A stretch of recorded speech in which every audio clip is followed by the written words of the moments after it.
一妇人，43岁，1998年6月3日就诊。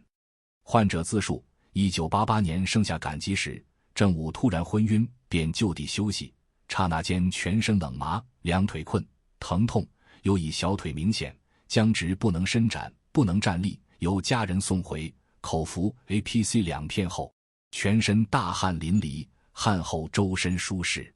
从此之后，每日下午低热，伴有四肢麻木无力，体温在 36.5 至37摄氏度。每日需服 APC 或去痛片，否则上述病症便发作。此期间曾被认为是风湿性关节炎等，但一直没治好。近5年来依靠去痛片等维持度日。曾经在1998年5月20日在兰州一个医院中医科求治，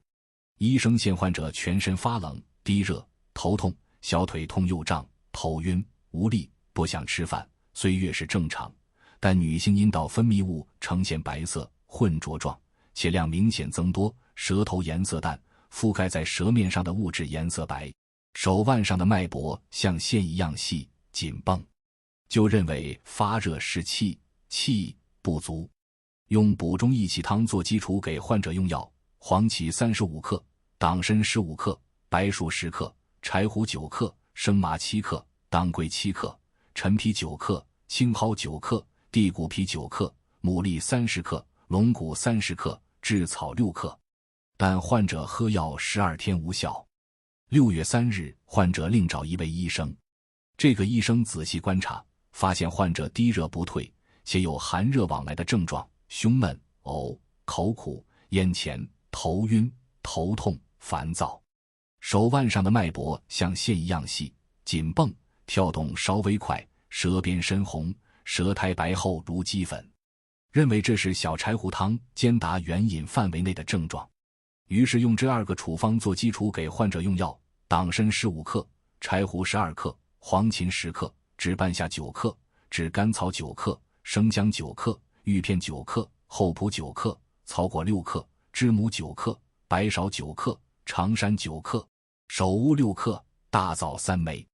这是1天的药，将这些药材混合用水熬成汤，汤汁1天分2次喝完。喝药3天后，低热消失，所有症状大减。医生认为有效果，就把前面的处方去掉长山加防风，患者继续喝药5天后，病就完全好了。1个月后回访，也没有再复发。医生总结说，低热10年，用补中益气汤治疗没有效果，主要是盲目遵循，长期生病会导致人体各种能量如气消耗过多这些老经验，却不详细审查病因的缘故。提示：气，中医名称，是人体内活力很强、运行不息的极微小物质，包括呼吸的气，推动和激发人体的各种生理活动。运动停止，则意味着生命的终止。人体中有些物质是一定存在的，但是却看不见，有的甚至只有在人体活着的时候存在，例如呼吸的气。2. 小柴胡汤是古代经典草药处方名称，达原饮是近代草药处方名称。